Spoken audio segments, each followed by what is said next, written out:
Hello and good afternoon, everyone. I'm Shashi from the Samriddh Bharat foundation and I very warmly welcome you to the tryst. और आज की इस चर्चा में हमारे साथ जुड़ रहे हैं प्रोफेसर शमसुल इस्लाम।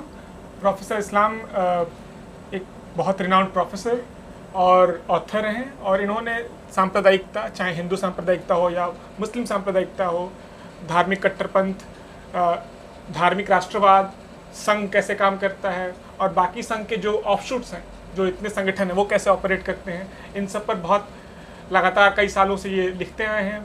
बहुत इनकी किताबें छपी हैं, आर्टिकल्स छपी हैं, इंटरव्यूज़ सर के देखकर हमने कितना कुछ सीखा है। तो आज की इस चर्चा में भी हम संघ पे बात करेंगे। संघ कैसे ऑपरेट करता है, उसकी विचारधारा क्या है, कहाँ से वो इंस्पायर्ड है और संघ का महिलाओं को लेकर, दलितों को लेकर, माइनॉरिटीज़ को लेकर उसका क्या पोजीशन है, क्या मानता है और संघ कितना खतरनाक है। तो आज की इस चर्चा में हम इन मुद्दों पर बात करेंगे। सर, आपका स्वागत है। सर, मेरा पहला सवाल ये था कि संघ क्या है? क्या वो केवल एक राजनीतिक संगठन है? राजनीतिक तो कहते नहीं है, वो कहते हैं कि हम कल्चरल ऑर्गेनाइजेशन है। तो क्या वो कल्चरल है या फिर एक पॉलिटिकल ऑर्गेनाइजेशन है? और उसकी वो इंस्पिरेशन कहाँ से लेता है? कौन उसको इंस्पायर करता है? उसका वर्ल्ड व्यू कहाँ से डिराइव करता है? ये जो है असल में ये कल्चरल है या पॉलिटिकल है, इस पर हम अभी बात करेंगे। लेकिन ये एक फैशिस्ट और गुंडई का संगठन है और वो उसका कोई तला, उसका कोई बेस, उसका पेंदा नहीं है, क्योंकि वो खुद कह रहे हैं हमारा कोई कागज़ ही नहीं है, हम क्या काम करते हैं, क्या नहीं काम करते हैं। पर यहाँ आपने जो मेरे बारे में बताया था उसमें ही बताना चाहता हूँ। एक तो मैंने 40 साल एक कॉलेज के अंदर पॉलिटिकल साइंस पढ़ाई, सत्यवती कॉलेज में, है ना।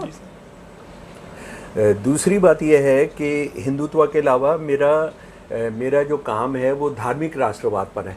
मैं हिंदुत्व पर आने से पहले पाकिस्तान और बांग्लादेश में जो इस्लामिस्ट जो करते थे, वहाँ के मुसलमान दलितों के साथ, गरीबों के साथ, जिनको कम्मी और मुसल्ली कहा जाता है, मुसलमानों को, और फिर औरतों के साथ और माइनॉरिटीज़ के साथ जो करते थे, मैं उसका रिसर्चर था। लेकिन जब इसने अपना रथ यात्रा शुरू की तो उसके बाद मुझे लगा कि मेरे देश में वही होने जा रहा है। फिर मैंने बहुत सीरियसली हिंदुत्ववादी राजनीति उसको समझने की कोशिश करी। और जहाँ तक ये बहस है कि वो कल्चरल ऑर्गेनाइजेशन है ये नहीं, वो असल में वो आरएसएस को भी नहीं पता है। लेकिन ये अगर कल्चरल ऑर्गेनाइजेशन है तो ऐसा कल्चरल ऑर्गेनाइजेशन है जो रोज़ जुटता है। ये बताता है 60,000 जगह हम जुटते हैं हिंदुस्तान में, तो ये लाठी लेकर जुटता है, ये बांसुरी लेकर नहीं जुटता, ये हारमोनियम लेकर नहीं जुटता, ये तबला लेकर नहीं जुटता, ये गिटार लेकर नहीं जुटता। ये क्या लेकर जुटता है? लाठी लेकर जुटता है ना। तो ये इनकी कल्चर की परिभाषा लठबाज होगी। दूसरी बात यह है, इनकी जो स्थापना दिवस है, ये जो हमारे दशहरे वाला दिन है, उसमें ये लेटेस्ट हथियारों की पूजा करते हैं, लेटेस्ट हथियारों की पूजा करते हैं। तो उसको हमने समझना होगा। तो ये असल में क्रिमिनल्स का गैंग है। ये राष्ट्र विरोधी, इंसानियत विरोधी, हिंदू विरोधी लोगों का एक गैंग है। और ये किन हालात में पैदा हुआ था उसको हमको समझना चाहिए। और ये मैं जो सारी बात रखूँगा शशि, वो सिर्फ उनके दस्तावेज़ों पर आधारित रखूँगा। यानी आपको ये पता लगेगा ये बाकायदा पॉलिटिकल संगठन भी हैं, ये बाकायदा साजिश करने वाला संगठन भी है, ये हिंदू औरत विरोधी है, ये बहुजन विरोधी है। वो सारे उनके दस्तावेज़ों से हम समझने की कोशिश करेंगे। तो पहले ज़रा सा ये जान लें कि ये कैसे बना था। असल में हेडगेवार साहब जो हैं, ये जिनको डॉक्टर साहब कहते हैं, ये कांग्रेस के बड़े नेता थे। महाराष्ट्र, विदर्भा जो रीजन था उसके बड़े लीडर थे। और इन्होंने कांग्रेस छोड़ी जब सावरकर बाहर आए जेल से और उनकी हिंदुत्व किताब आई। हिंदुत्व किताब की मज़ेदार बात यह है कि वो हिंदू राष्ट्र की बात करता है। हिंदू सबसे उत्तम, सबसे अशराफ लोग हैं, सबसे ऊंची जाति के लोग हैं और उनका राज होना चाहिए। और वो सब है। लेकिन उस किताब के मज़ेदार बात ये थी कि वो जब किताब छपकर आई तो उसमें उन्होंने जो नाम लिखा था लेखक का, वो एक मराठा, एक हिंदू नहीं, एक मराठा, यानी जो सारे के सारे हिंदू राष्ट्र की बात कर रहे हैं, सारा मुसलमान इस देश के राष्ट्र का हिस्सा नहीं हो सकते हैं, वो अपना लेखक का नाम जो दे रहे हैं वो मराठा। यानी इसका मतलब ये है कि ये मराठा ब्राह्मणवादी एक किताब थी और वो जो है उसको सारे देश पर लागू करने का आरएसएस ने तय किया। तो जब ये उनको मिले, हेडगवार इनको मिले, और उसके बाद फिर एक वो थे बीएस मुंजे जी, बीएस मुंजे मसोलुनी से मिलकर आए और उनका काफ़ी, वो मिलिट्री स्कूल खोलते थे अंग्रेज़ों के साथ और यहाँ के हिंदू राजाओं के साथ मिलके इंडिया में। उनको मिले तो इनको ये हुआ कि हमने मसोलुनी और हिटलर की तरह से ये कोई यहाँ तंजीम बनानी चाहिए, कोई संगठन बनाना चाहिए। और इन्होंने कांग्रेस छोड़ते हुए ये बाकायदा अनाउंस किया कि क्योंकि गांधी जी जिस राष्ट्र की बात करते हैं उसमें हिंदू मुसलमान सिख सब हैं, हम ऐसा नहीं मानते हैं, हम ऐसा नहीं मानते हैं, ये हिंदुओं का राष्ट्र है, सिर्फ हिंदुओं, यानी हिंदुओं का राष्ट्र है, दूसरों का भी राष्ट्र है। तो ये एक आर्गुमेंट हो सकता है, लेकिन इनका ये कहना था ये सिर्फ हिंदुओं का राष्ट्र है। और गांधी जी गद्दारी कर रहे हैं हिंदुओं के साथ कि ये जो है सब धर्म के लोगों का, सब जाति के लोगों का है। तो आप ये समझ लीजिए कि जब हम ये कहते हैं कि फला आदमी ने पाकिस्तान की बुनियाद डाली, फला आदमी ने इस देश को पार्टीशन कराया, कांग्रेस आरएसएस जो है वो संगठन है जिसने मुस्लिम लीग के सन 1940 के प्रस्ताव से बहुत पहले, सन 1925 में जब ये बने, तभी उन्होंने कह दिया कि ये राष्ट्र एक धर्म के मानने वाले लोगों का नहीं है, सबसे सुपीरियर है हिंदू और बाकी सबको हम बाहर करेंगे। इसका मतलब यह है, गोलवलकर और आरएसएस ने ये कहा कि मुसलमान अलग राष्ट्र हैं, सिख अलग राष्ट्र हैं, ईसाई अलग राष्ट्र हैं। तो इसका मतलब है इस देश को खंडित करने का काम, जिस दिन आरएसएस बना उस दिन उसने देश को खंडित करने का काम भी कर लिया। तो मुस्लिम लीग वगैरह तो और ये खालिस्तानी जो हैं तो सारे बाद में उसको, उस लड़ाई, उस बात को लेकर आगे गए। तो इसको हमको अच्छे तरीके से हम जाने। और इन्होंने ये बनाने के बाद, आरएसएस बनाने के बाद भी एक झूठ ये है कि ये अक्टूबर में अपना जो दशहरे का दिन है, जो जीत का दिन है, जब वो पहुँचे वहाँ अपना अयोध्या पहुँचे रामचंद्र जी जीतने के बाद, तो विजयदशमी का दिन जो है, तो ये 1925 में बना। इतना बड़ा झूठ है, अगर उनके सारे दस्तावेजी आप देखेंगे ये 2 साल के बाद नाम तय होता है जी। अच्छा, मैंने 40 साल से ज़्यादा में आरएसएस के सारे दस्तावेज सारी दुनिया से जमा किए हैं। और ये मैं सबके साथ करता हूँ, जिन पर काम करता हूँ उनका पहले ओरिजिनल जमा करता हूँ। उसमें साफ साफ लिखा है कि 1927 के शुरू में वो 5-7 नाम आए, उसमें से फिर एक नाम उन्होंने तय किया। तो आरएसएस के बनाने वालों को क्या करना चाह रहे हैं, क्या संगठन है, ऐसा लग रहा है कि जैसे कोई खुदा की तरफ से कोई इनको आ गया था आदेश और उन्होंने विजयदशमी के दिन बना दिया। ये झूठ है, ये झूठ है। अंग्रेज़ों की सेवा कैसे कैसे की जा सकती है ये उसको विकसित कर रहे थे, है ना। अच्छा, ये 2 बार जेल गए हेडगवार साहब आरएसएस बनाने के बाद। एक बार गए, गांधी जी ने जब नॉन कोऑपरेशन मूवमेंट किया था, और नॉन कोऑपरेशन मूवमेंट में ये किस लिए चले गए, ये इसलिए गए ताकि कांग्रेसियों को कुछ जेल में रह के पटा सकें।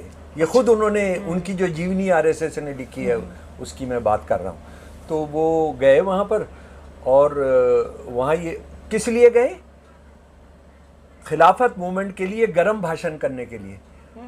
फिर समझ लीजिए इसको, आरएसएस वाले तमाम ये कहते हैं कि गांधी ने और कांग्रेस ने जो अपीजमेंट किया मुसलमानों का खिलाफत मूवमेंट को सपोर्ट करके, सच्ची बात यह है कि जो पहली बार हेडगवार जेल में गए वो खिलाफत मूवमेंट के लिए भड़काऊ भाषण करने के लिए, इस पर उन पर एफआईआर हुई।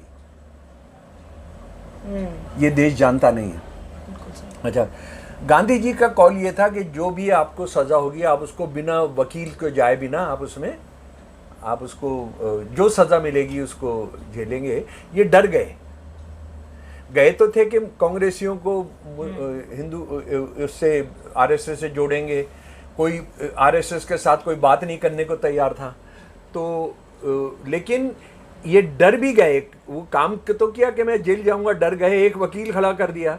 पर अंग्रेज़ों ने एक मेमोरेंडम ऑफ अंडरस्टैंडिंग बनाया हुआ था कि जो भी इसमें पकड़ा जाएगा उसको 11 महीने की सज़ा देंगे, कैद बामुशक्कत, लेबर के विद फोर्स लेबर, राइट।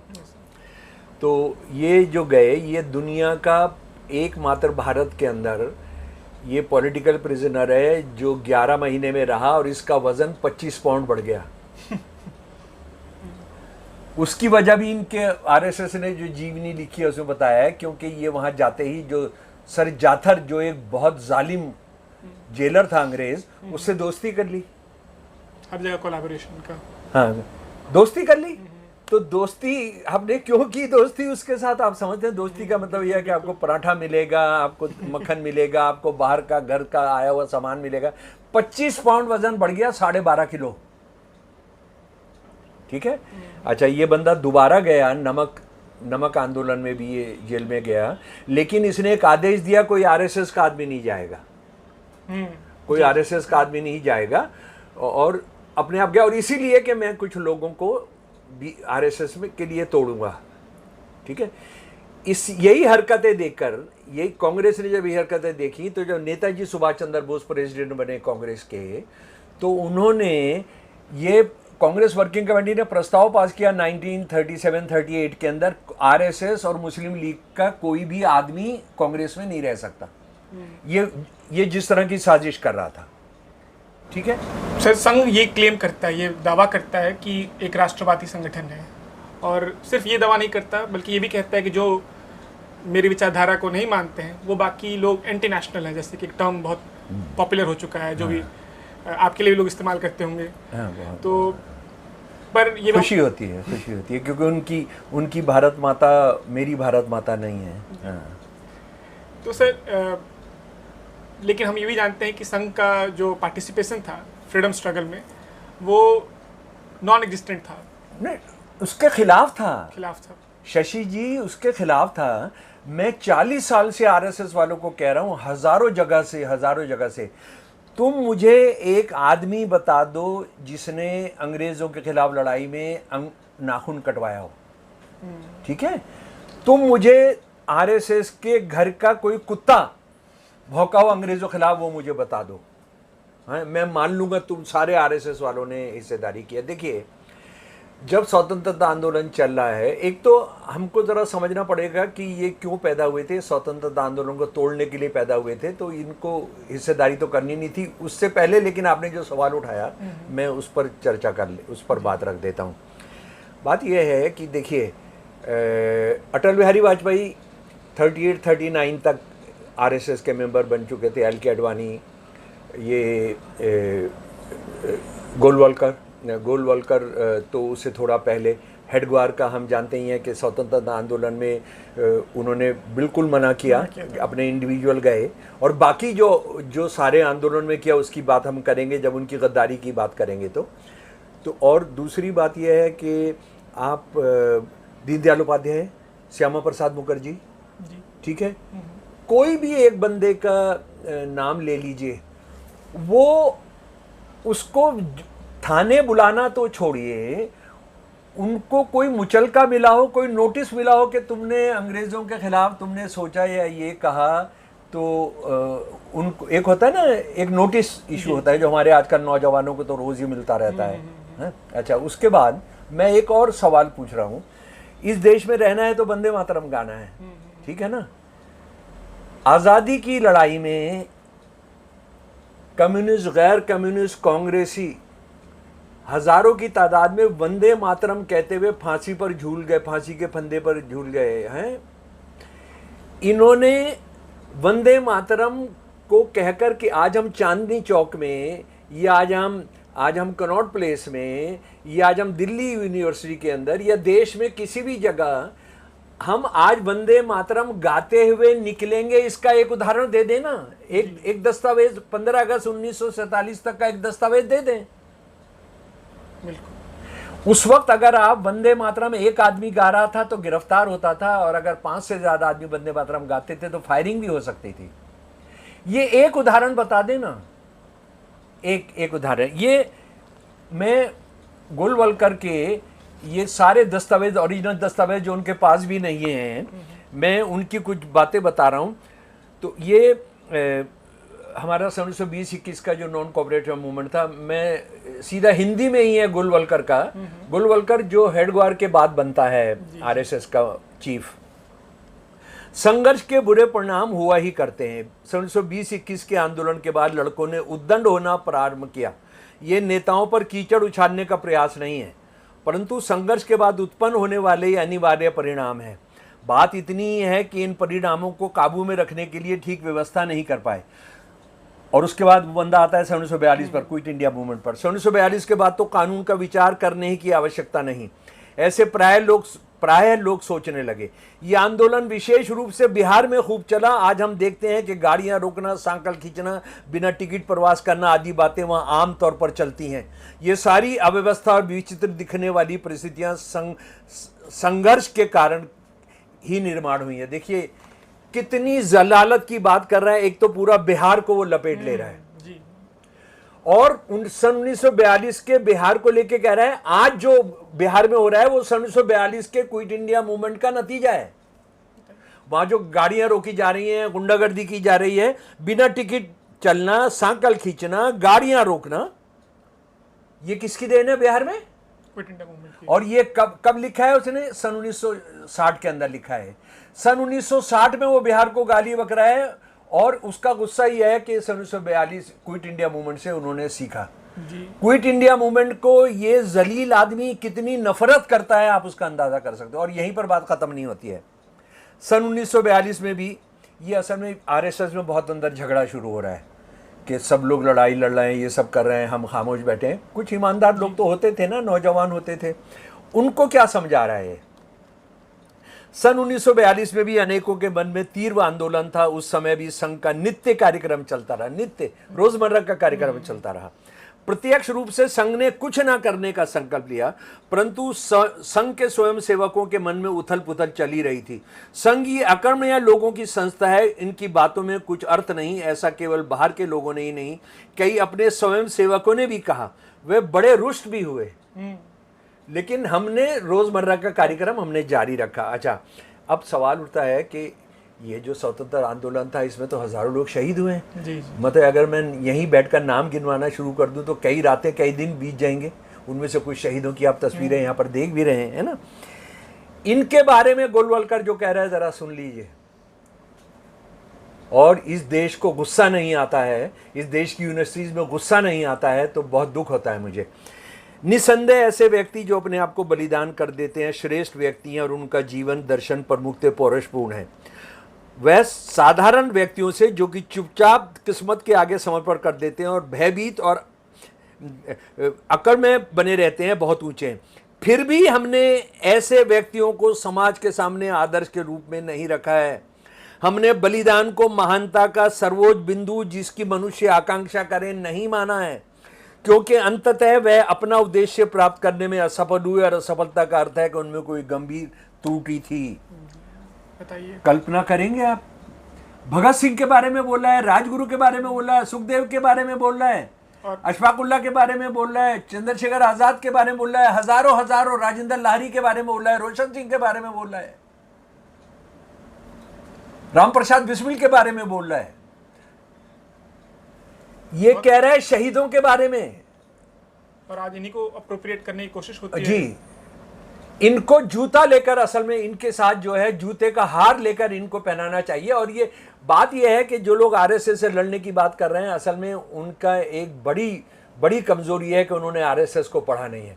वो आरएसएस के बारे में सिर्फ ये सोचते हैं कि हिंदू मुसलमान ईसाइयों का दुश्मन है, बाकी तो ये सब अच्छा है, सब अच्छा। अच्छा, अब जरा सा हम आ जाएं, ये किन हालात में बना था।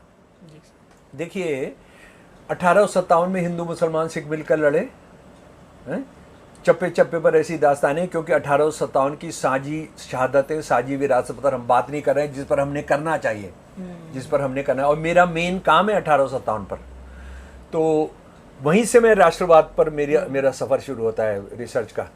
तो हिंदू मुसलमान चप्पे चप्पे पर किया। अयोध्या जहाँ सबसे ज़्यादा झगड़ा होता है, वहाँ हिंदू मुसलमान कमांडरों ने मिलकर 7-7 फांसी पर लटकाए गए, 7-7 फांसी पर लटकाए गए। तो उसके बाद हम हारे गद्दारों की वजह से। वो जासूसों के ख़त अवेलेबल हैं, अंग्रेज़ों के सारे दस्तावेज़ अवेलेबल हैं, इसी कमरे के अंदर अवेलेबल है यहाँ पर, वो सारे के सारे कि किस तरह से उन्होंने गद्दारों को और हिंदू और मुसलमान दलाल रजवाड़ों को पटाया, जासूसों के ज़रिए करवाया। हम लड़ाई हार गए, और लड़ाई के हारने के बाद आप जानते हैं कि जब आप हारते हैं तो जो हारते हैं उनके बीच में आपस में विघटन शुरू होता है, आपस में एक बिखराव शुरू होता है। अगर एक घर और बराबर के पड़ोसी में लड़ाई होती है, जो घर मुकदमा हार जाता है या हार जाता है, कहते हैं फिर आपस में झगड़ा करते हैं, तेरी वजह से हुआ, तूने अच्छा वकील नहीं किया था, तूने ये नहीं किया था, तू वक्त पर नहीं आया था, ये सब हुआ था, तू उनसे मिल गया था, ये सब हुआ। यही एकदम शुरू हुआ, और अंग्रेज़ इसी का इंतज़ार कर रहे थे, अंग्रेज़ इंतज़ार कर रहे थे। तो मुसलमान और हिंदू ऊंची जातियों के अंदर दो वर्ग पैदा हुए जो पहले से ही दलाल थे, और उन्होंने अंग्रेज़ों से कहा जनाब हम इसमें शामिल नहीं थे। ये तो मुसलमानों ने किया। और इसमें आप क्या यकीन करेंगे कि कौन कौन लोग थे उसमें बंकिम चंद्र चटर्जी थे, जिन्होंने कहा कि हिंदू इसमें शामिल नहीं थे। उसके अंदर इनके नाना थे, इनके अरबिंदो घोष के नाना थे राजनारायण बसु, उनके दोस्त थे नबा गोपाल मित्रा। उन्होंने लिखा उस जमाने के अंदर कि हिंदुओं ने नहीं किया। और अमेठी के राजा का तो एक पंडित जी, एक उनके दीवान थे, उन्होंने सितंबर 1857 तक एक किताब लिख डाली, मोहरबे अजीम द ग्रेट वॉर, जिसमें पूरा का पूरा उन्होंने लिख डाला, एक 500-700 पेज, 500-600 पेज की किताब है कि हिंदुओं ने इसमें हिस्सा नहीं लिया। पंडित जी थे तो वो, और इधर हमारे यहाँ सर सैयद थे। जब ये दौर चल रहा है, और हमारे देश का आप जानते हैं 1857 का कितना लूटा गया, कितना ये सब किया गया, लेकिन by the beginning of 20th century India की जनता, इंडिया के लोग फिर उभार ले रहा है उनका आज़ादी का जो है। आप देखेंगे हमारे यहाँ जलियांवाला बाग हो रहा है। जलियांवाला बाग में 4000 से ज़्यादा लोग शहीद हैं, लेकिन हंटर कमीशन कहता है कि 400 लोग मारे गए थे। उन्होंने लिस्ट दी, उनके गांव का पता दिया, वो क्या करते थे, क्या था, पिताजी का नाम सब दिया। 400 लोग उन्होंने कहा, चलो हम कहते हैं 400 लोग थे, 200 हिंदू, 100 सिख, 100 मुसलमान, ठीक है, सब सही। उसके बाद ही आप देखते हैं कि हमारा ये काकोरी केस होता है। काकोरी केस में इनकलाबी जो हैं वो हिंदू, मुसलमान, सिख सब मिलकर उसमें हिस्सेदारी करते हैं जी, करते हैं ना। बिल्कुल। इस वक्त अंग्रेज जो है ये मांग करते हैं कि जो बिलों के अंदर ये जो इनको मैं कहता हूँ प्लेग के जो चूहे हैं जो अंदर पड़े, कि बाहर आओ और हमारी सेवा करो। और हिंदू मुसलमान दोनों के लिए वो करते हैं। और आरएसएस बनती है, हिंदू महासभा बनती है, मुस्लिम लीग बनती है जी। जिस दौर के अंदर हमारी जनता दोबारा अंग्रेजों को बाहर फेंकने के लिए तैयार हो रही है, उस वक्त ये लोग जन्म लेते हैं। तो इसमें कोई अस्वाभाविक नहीं लगता है।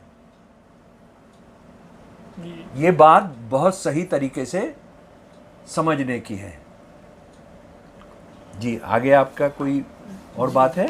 जी सर, मेरा एक सवाल था कि आपने शुरुआत में बोला कि संघ एक फैसिस्ट ऑर्गेनाइजेशन है जी, और आपने कहा कि दस्तावेजों को आप रेफर करते हुए बात कहेंगे जी। दस्तावेजों में हमें ऐसा क्या मिलता है कि बताता है कि जैसे आपने बताया मुसोलिनी की बात की कि वो इटली गए थे फिर आके लिखे, ऐसे कुछ सावरकर या गोलवलकर में नहीं? बहुत मैं आपको बताता हूँ। ये उनके दस्तावेजों से गोलवलकर ने बिल्कुल साफ कहा। 1940 में वो आरएसएस के हेडक्वार्टर पर एक भाषण कर रहा है। 1350 सारे देश से आरएसएस के कैडर बुलाए गए, वो साल में एक बार करते हैं। उसको वो ये कहते हैं यानी बौद्धिक कैंप कहते हैं उसको वो। हाँ, क्या कह रहे हैं, उन्होंने घोषणा की, एक ध्वज के नीचे एक नेता के मार्गदर्शन में एक ही परिवार से प्रेरित होकर राष्ट्रीय स्वयंसेवक हिंदुत्व की प्रखर ज्योति इस विशाल भूमि के कोने कोने में प्रज्वलित कर रहा है। 1940 में कह दिया था उसने। ये मोदी जो पैदा हुए हैं ऐसे ही नहीं पैदा हो गए हैं, वहीं से इंस्पायर्ड है वो। ये मोदी कहते हैं ना कि मुझे गोलवलकर ने मुझे गुरुम किया है पॉलिटिकल लीडर बनने के लिए। 2013 में उन्होंने राइटर्स के 2 कॉरेस्पॉन्डेंट्स को अपने घर पर, जब वो चीफ मिनिस्टर थे, इंटरव्यू दिया। अच्छा, हिटलर को कितना प्यार करते थे, ये उनकी किताब है 1939 की। ये हिंदी अंग्रेजी मेरी दोनों में है उसका।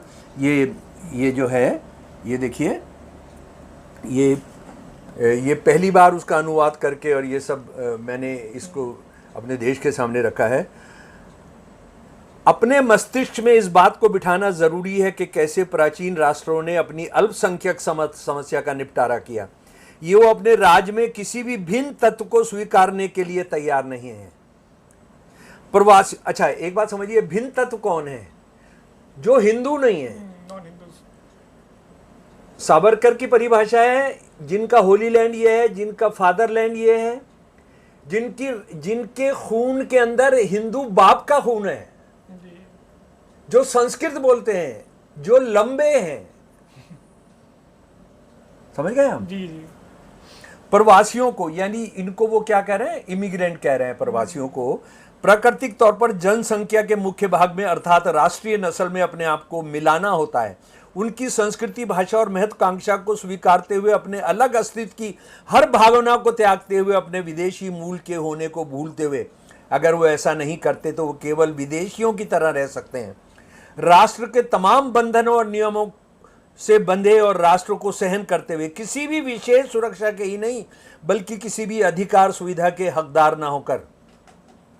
और ये जो मुसलमान, ईसाई, सिख जो सारे हैं, अच्छा हाँ, मुसलमान और ईसाइयों के लिए है ये, क्योंकि वो ये कह रहे हैं कि विदेशी धर्म है, ये विदेश से आए हैं। इस पर भी हम अभी बात करेंगे। ऐसे विदेशी तत्वों के लिए सिर्फ 2 रास्ते खुले हैं, या तो राष्ट्रीय नस्ल में पूरी तरह घुल मिल जाएं, उसकी संस्कृति को स्वीकार लें, या राष्ट्रीय नस्ल के रहमो करम पर देश में रहें जब तक राष्ट्रीय नस्ल इजाजत देती है। आज वो यही कर रहे हैं। यहाँ मुसलमान यहाँ से जाओ, ये मुसलमान कहाँ से आ गए, ये नागरिक नहीं है। और अगर राष्ट्र नस्ल की इच्छा हो तो देश छोड़कर चले जाएं। यही एकमात्र तार्किक और उचित समाधान है। केवल इसी तरह राष्ट्रीय जीवन स्वस्थ और बिना परेशानी के चल सकता है। केवल ऐसा करके राष्ट्र की राजनीति में कैंसर की तरह पनप रहे एक राज्य के भीतर दूसरे राज्य के पैदा होने के खतरे से बचा जा सकता है।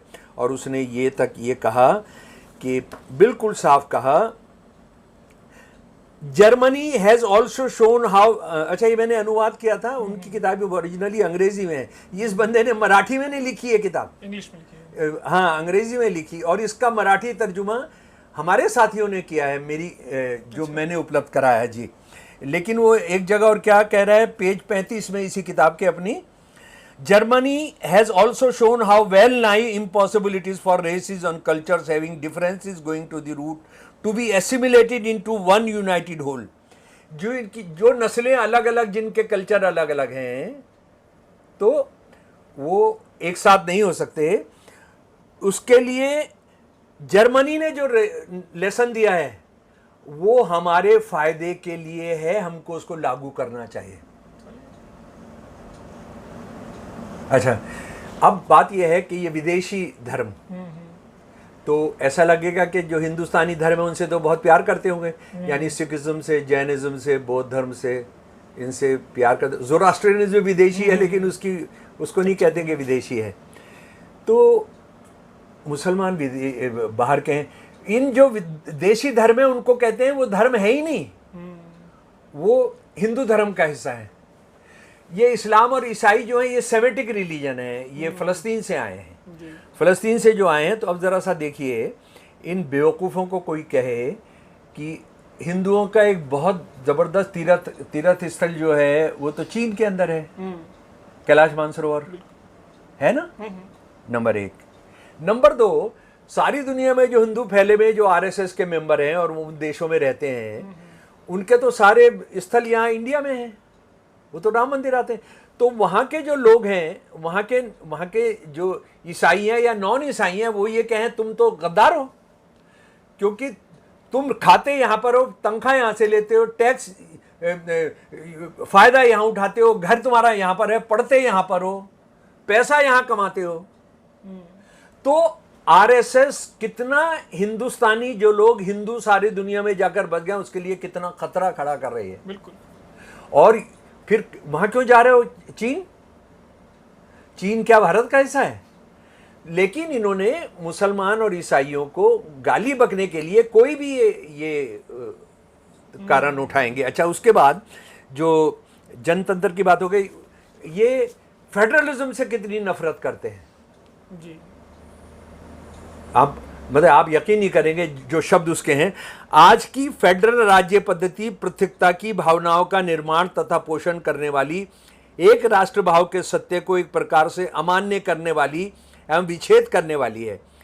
इसको जड़ से ही हटाकर तदनुसार संविधान शुद्ध कर एकात्मक शासन स्थापित हो। उसके बाद दूसरी जगह कह रहा है, एक जगह नहीं 85 हैं, मैं कुछ चीजें चुनकर लाया हूं। मैं एक देश एक राज्य का समर्थन करता हूं। भारत में केंद्रीय शासन होना चाहिए और शासन व्यवस्था की दृष्टि से राज्य समूह नहीं तो केवल रीजन्स होने चाहिए। ये बताइए, ये इंडिया की फेडरल सोसाइटी को चला रहे हैं, फेडरल राज्य को चला रहे हैं, उसका कितना नुकसान पहुंचा रहे हैं। और इसकी तो बात ही क्या है, जब उसने कह दिया कि एक झंडा एक नेता एक संविधान के तहत हम सब कुछ चलाएंगे। हम हमेशा सुनते आए हैं कि सावरकर ने माफ़ीनामा लिखा, मर्सी पिटिशंस लिखे, और इसको लेकर डिबेट होता है। कई लोग कहते हैं कि वो मर्सी पिटिशंस नहीं थे, और कई लोग कहते हैं कि नहीं, सच में उन्होंने गद्दारी की। तो आपने क्योंकि इस पे लगातार रिसर्च किया है, तो आप सावरकर का जो हमारा फ्रीडम स्ट्रगल था उसमें क्या योगदान था, उस पर अपने विचार रखें। नहीं, आप ये बहुत ज़रूरी मुद्दा आपने उठाया है।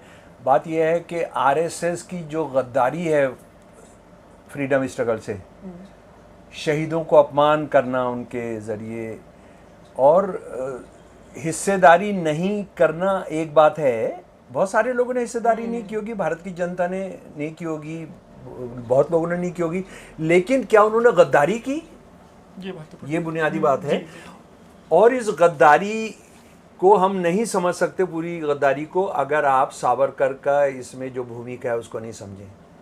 आरएसएस सावरकर के दिमाग, ये गोलवलकर हेडगेवार ने खुद कहा कि कई हफ्तों की लंबी बातों के बाद सावरकर साहब के, जब उनको काला पानी से यहाँ ले आया गया था महाराष्ट्र के अंदर, तो उसमें उनसे बातचीत करने के बाद और बीएस मुंजे के साथ बातचीत करने के बाद ये इसको बनाने का तय किया, है ना।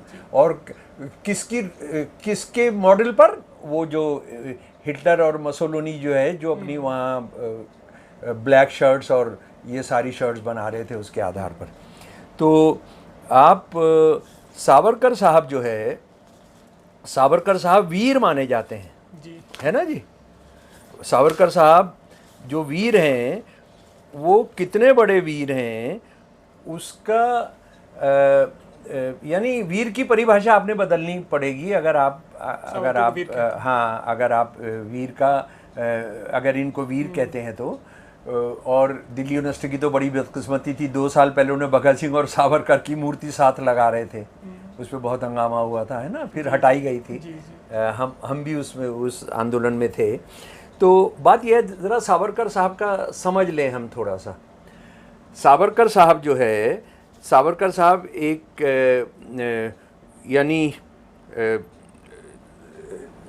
सावरकर साहब जो बच्चे जब थे तो ये काफ़ी जातिवादी थे, और पूरा ब्राह्मणवादी जो एक हिंसा की प्रवृत्ति होती है उसमें विश्वास करते थे, और एक ब्राह्मण लड़कों को लेके उन्होंने मुसलमानों की मार पिटाई करने के लिए एक संगठन भी बनाया हुआ था। और उसमें उनकी जो सबसे पहली बायोग्राफी है जो सरकारी तौर पर जो इनके फैमिली ने लिखवाई थी, उस बायोग्राफी में ये उन्होंने साफ बताया कि हमने एक मस्जिद को तोड़ा और वहाँ के मुसलमानों की खूब पिटाई की इनके गांव में, है?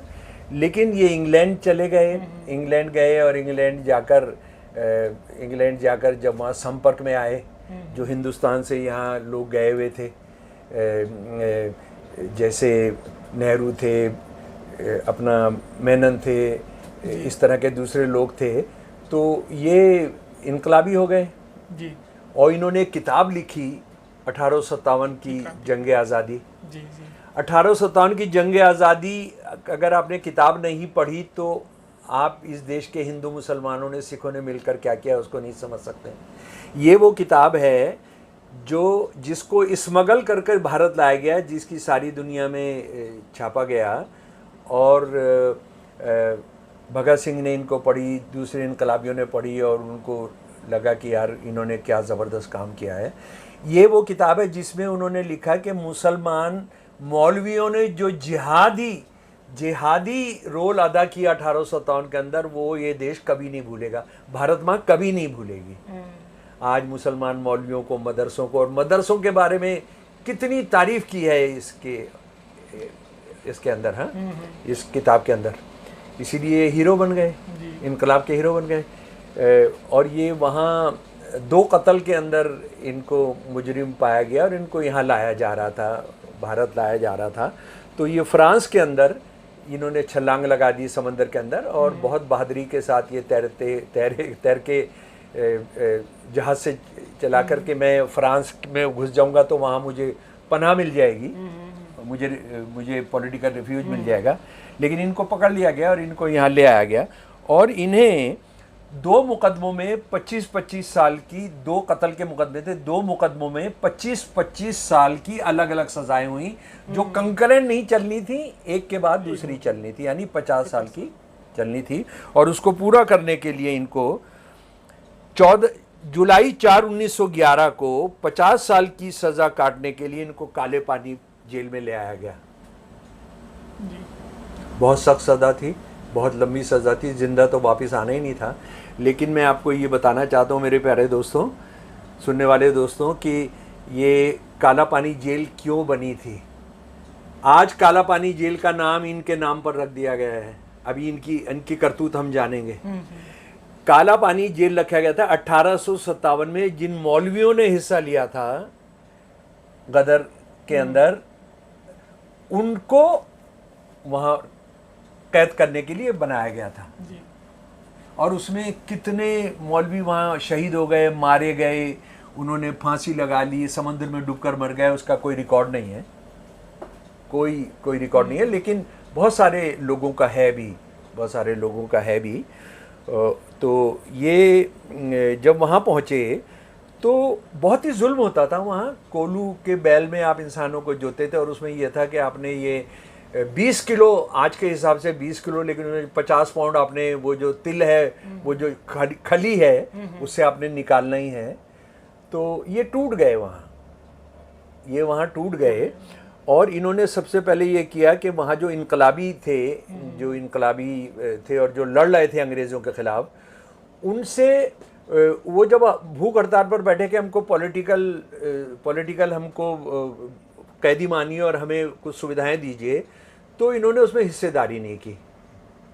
और आरसी मजूमदार जो हिंदुत्व के हिसाब से सबसे बड़े भारतीय इतिहासकार हैं, उन्होंने कहा कि ये इसलिए क्योंकि इनको साल में 2 खत लिखने का था, तो उनका छीन जाता परिवार को। तो उन्होंने कहा कि मैं वो जो अपनी बेनिफिट है उसको नहीं खोना चाहता हूँ, ठीक है। लेकिन ये बदल रहे थे, ये इनके भाई भी वहाँ थे जी। इनके भाई भी वहाँ थे। तो उसके बाद इन्होंने माफ़ीनामे लिखने शुरू किए, और माफ़ीनामे 1 नहीं, 2 नहीं, 3 नहीं, ये जो माफ़ीनामे लिखे हैं वो कम से कम 7 हैं। और अभी उनके पड़पोते ने तो बताया कि 10 लिखे हैं उन्होंने। अच्छा। हाँ, राहुल गांधी का जो मुकदमा चल रहा है उसमें वो तो पहले मना कर रहे थे ना, कोई माफीनामा नहीं लिखा, कुछ नहीं कहा, उन्होंने कहा कि नहीं 10 लिखा है। अच्छा, एक चीज़ मैं यहाँ साफ कर दूँ, क्योंकि हमने जितना डेविल का ड्यू होता है उतना ही देना चाहिए, कि माफीनामा उस वक्त में लिखना कोई जुर्म नहीं था, ना गद्दारी थी। अंग्रेज़ों का जो फॉर्मेट था, आप कोई भी चीज़ लिखेंगे उसका जो छपा हुआ फॉर्म था वो मर्सी पिटीशन था उसका नाम। ओके, जी जी। तो मर्सी पिटीशन अपने आप में कोई कि आप दलाल बन गए या गद्दार हो गए वो नहीं है, ये फॉर्मेट था एक, ठीक है ना। जैसे आज हम अपना वोटर एंटर कराने के लिए फॉर्म 6 है, जी जी, है ना, तो उस तरह से ये था। लेकिन उसमें आप क्या लिख रहे हैं वो बहुत इंपॉर्टेंट है। मैं उसमें से 2 बहुत अहम हैं, वो आपको उसको पढ़कर सुनाता हूँ। एक तो है जो 14 नवंबर से 1913 का, जाते ही उन्होंने 1911 में भी लिख दिया था, 1912 में भी लिख दिया था, ठीक है। ये सुन लीजिए, आखिरी है उसका, लंबी है ये, बहुत लंबी है। इसलिए सरकार अपने विविध उपकारों और दया दिखाते हुए मुझे रिहा करती है तो मैं और कुछ नहीं हो सकता, बल्कि मैं संवैधानिक प्रगति और अंग्रेजी सरकार के प्रति वफादारी का, जो कि उस प्रगति के लिए पहली शर्त है, सबसे प्रबल पैरोकार बनूंगा। It was in English, I have translated it. अंग्रेजी में तो और भयानक दलाली वाली भाषा है, वो हिंदी में नहीं आ पा रही है। जब तक हम जेलों में बंद हैं तब तक महामहिम की वफादारी, यानी हर जो रानी है की वफादार भारतीय प्रजा के हजारों घरों में उल्लास नहीं आ सकता, क्योंकि खून पानी से गाढ़ा होता है। लेकिन हमें अगर रिहा किया जाता है तो लोग इस सरकार के प्रति सहज ज्ञान से खुशी और उल्लास में चिल्लाने लगेंगे, जो दंड देने और बदला लेने से ज्यादा माफ करना और सुधारना जानती है। अंग्रेज सरकार के लिए बोला जा रहा है कि आप दंड नहीं देना चाहते हैं, सुधारना चाहते हैं, और हम सुधरने को, हम बिकने को तैयार हैं। इसके अलावा मेरे संवैधानिक रास्ते के पक्ष में मन परिवर्तन से भारत और यूरोप के वो सभी भटके हुए नौजवान जो मुझे अपना पथ प्रदर्शक मानते थे वापिस आ जाएंगे। यही असली चीज थी जो कहा जाता है ना, भगत सिंह तो इनकी किताब पढ़े थे, भगत सिंह इनको हीरो मानते थे। भगत सिंह इसलिए हीरो मानते थे क्योंकि इनकी लड़ाई का इतिहास पता था, उनकी गद्दारी का इतिहास थोड़ी पता था। सरकार जिस हैसियत में चाहे उसकी सेवा करने को तैयार हूं, जिस हैसियत में चाहे, क्योंकि मेरा मत परिवर्तन अंतकरण से है और मैं आशा करता हूं कि आगे भी मेरा आचरण वैसा ही होगा। इसमें उन्होंने, मुझे जेल में रखकर कुछ हासिल नहीं होगा बल्कि रिहा करने में उससे कहीं ज्यादा हासिल होगा। ताकतवर ही क्षमाशील होने का सामर्थ्य रखते हैं और इसलिए एक बिगड़ा हुआ बेटा सरकार के अभिभावकीय दरवाजे के सिवा और कहां लौट सकता है। आशा करता हूं कि मान्यवर इन बिंदुओं पर कृपा करके विचार करेंगे। द प्रोडिगल सन, बिगड़ा हुआ बेटा, can only return to his British parents डोआ। अच्छा, कितनी शर्म की बात है। हाँ, अच्छा, उसके बाद 30 मार्च सन 1920 का है, ये भी बहुत लंबा है, उसका आखिर का मैं, मेरा प्रारंभिक जीवन शानदार संभावनाओं से परिपूर्ण था, लेकिन मैंने अत्यधिक आवेश में आकर सब बर्बाद कर दिया। मेरी जिंदगी का यह बेहद खेदजनक और पीड़ादायक दौर रहा है। देखिए, कह रहा है कि मैं तो कहाँ फंस गया, कहाँ मैंने इनकलाब का रास्ता अपना लिया, ठीक है। मेरी रिहाई मेरे लिए नया जन्म होगा। सरकार की यह संवेदनशील दयालुता मेरे दिल और भावनाओं की गहराई तक प्रभावित करेगी। मैं निजी तौर पर सदा के लिए आपका हो जाऊंगा, भविष्य में राजनीतिक तौर पर उपयोगी रहूंगा और रहे। अक्सर जहां ताकत कामयाब रहती है, उदारता कामयाब हो जाती है। वही उनको पटा रहा है कि आप मुझे दाना तो डालिए। अंग्रेज नहीं डालते हैं दाना, इसलिए कि उनको पता है कि भगत सिंह जैसे लोग अभी भी इसको इनकलाबी मानते हैं, अभी इसको और अपमानित करना है और वो करना है और उनको खत्म करना है, उसके बाद इसको देखेंगे। अच्छा, अब जो मैं आपसे कह रहा था कि मर्सी पिटीशन 3 और लोगों ने लिखी। एक थे अरविंदो के भाई बारिन, एच कांजीलाल और नंद गोपाल। ये जो बारिन थे ये उनके बड़े भाई थे अरविंदो के, और अरविंदो साहब ने इनको फंसवा के अपने आप वो आश्रम चले गए थे। बम फेंकने में दोनों साथ थे, और ये लेकिन इनके ऊपर डाल दिया उन्होंने बरिंदर के घोष पर, जी जी बरिंदर के घोष पर, और वो अपना निकल गए। उन्होंने आश्रम पकड़ लिया।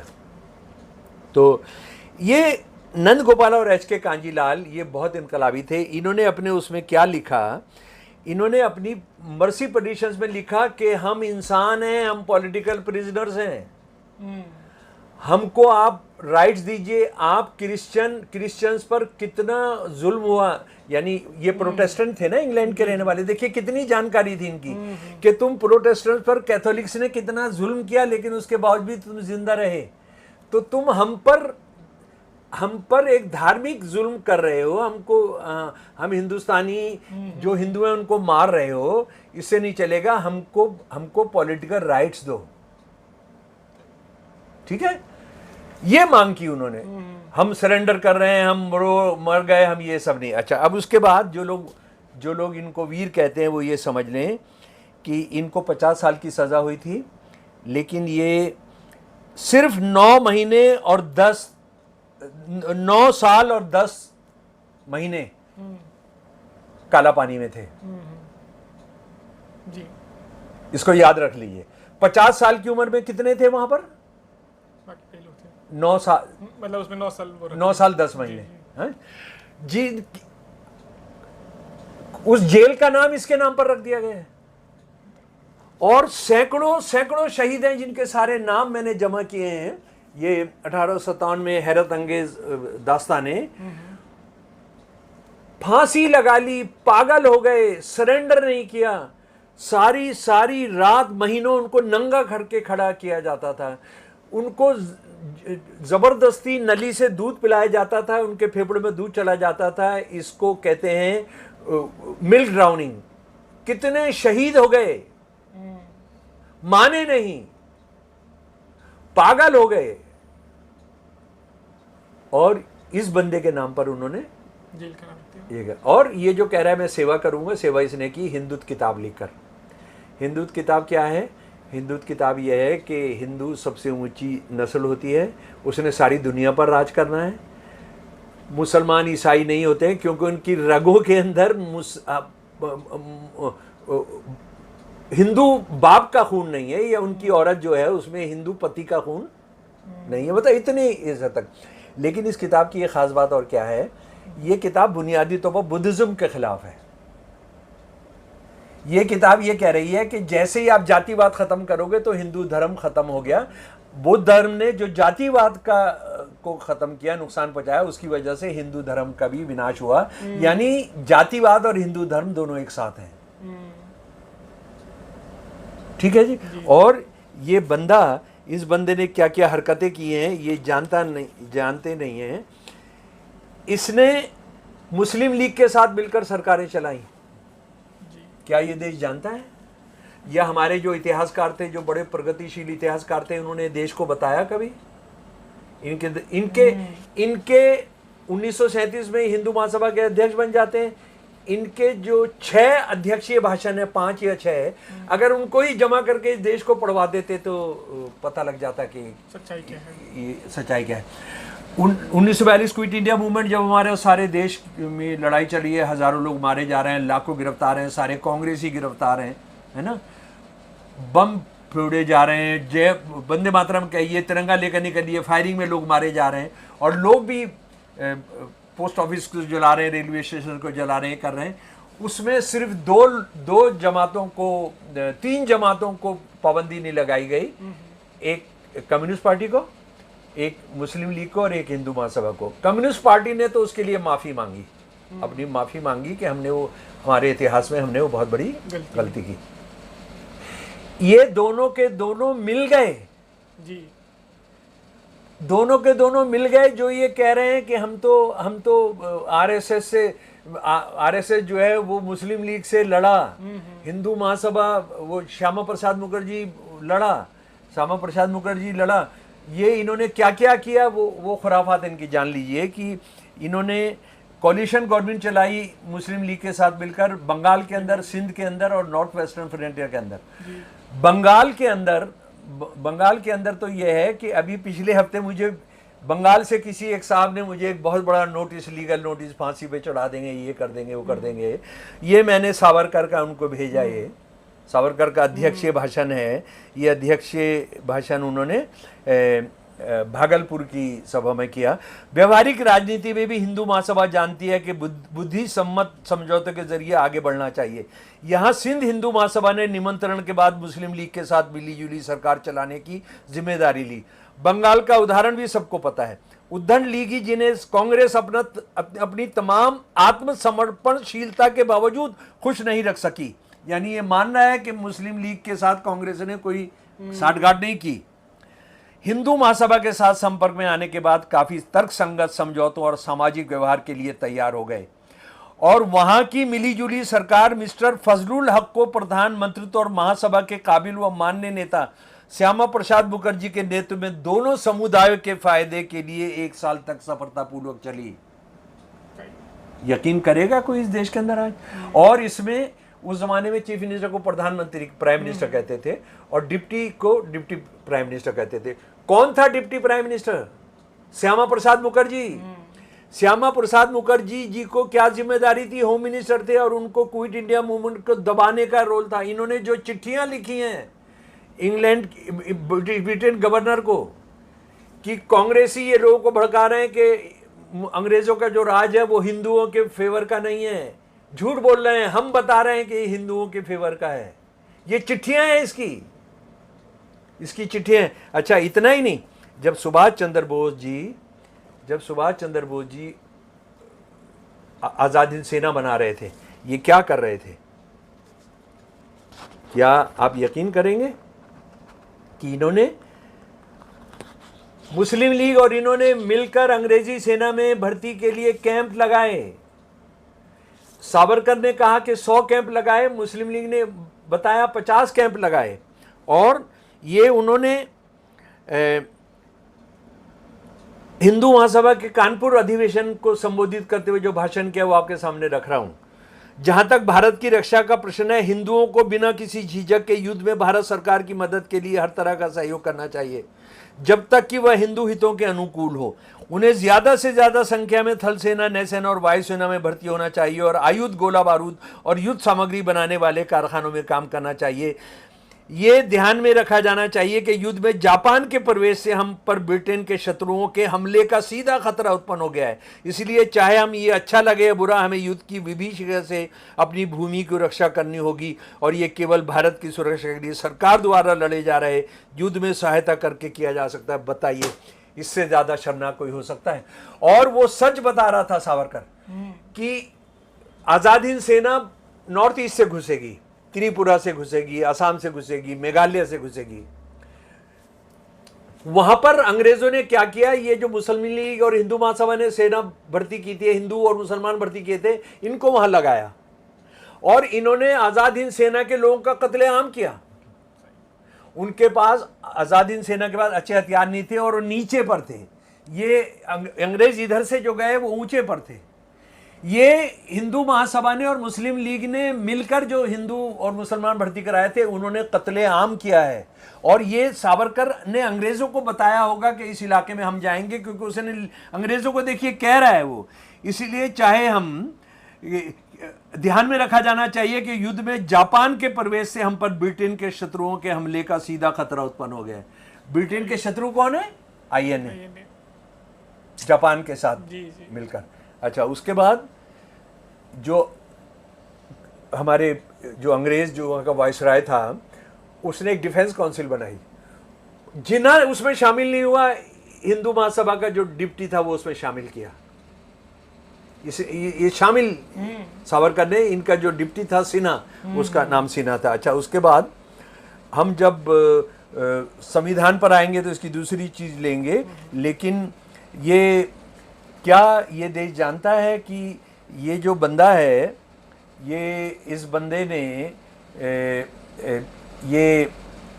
ये कहा, अंग्रेज की रानी को चिट्ठी लिखी, प्रस्ताव दिया उसे कि आप भारत को छोड़कर मत जाओ, आपने अगर जाना है तो इसको नेपाल का राजा, जो सारी दुनिया के हिंदुओं का राजा है, उसको भारत देकर जाओ। हम में से कितने लोग जानते हैं कि मुसलमानों के बारे में, आप ईसाइयों के बारे में क्या क्या बोलते हैं कि ये इनका देश से बाहर का प्रेम है, लेकिन हिंदू महासभा का कोई भी अधिवेशन शुरू होता है नेपाल के राजा की स्तुति से और खत्म होता है उनकी दीर्घ आयु से।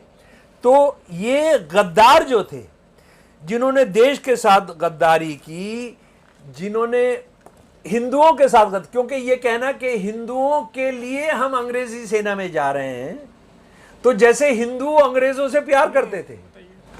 सर, संघ ये दावा करता है, जैसे मैंने पहले भी बोला, कि हम राष्ट्रवादी हैं और बाकी जो हमारी बात नहीं मानते हैं वो एंटी नेशनल हैं, देशद्रोही हैं। लेकिन जैसे हम देखते हैं कि संघ हिंदू राष्ट्र में मानता है, जो इस देश के संविधान के साथ कंपैटिबल कहीं से भी नहीं है।